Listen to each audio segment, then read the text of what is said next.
দেখ বেটি, এই কাপড় কেমন লাগছে, তোর জন্মদিনের গিফট। বাবা, কাপড়টা অনেক সুন্দর হয়েছে। ঠিক আছে বেটি, এখন তোর বন্ধুদের সাথে ভালো লাগবে।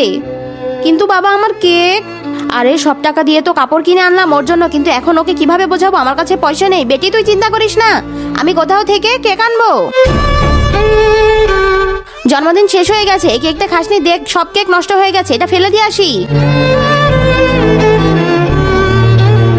আরে এটা কেক নিয়ে যাই, এটা আমার মেয়ের জন্যই, ওকে আবার ছোট করে বানিয়ে দিব।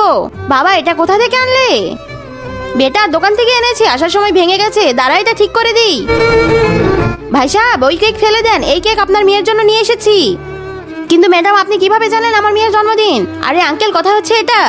তার আগে তুমিও যদি চাও তোমার মা 100 বছর বেঁচে থাকুক, তাহলে ভিডিওটিতে একটি লাইক এবং চ্যানেলটি সাবস্ক্রাইব করে দাও। আরে হ্যাঁ, লাইক সাবস্ক্রাইব তারাই করবে যারা মাকে মন থেকে ভালোবাসে।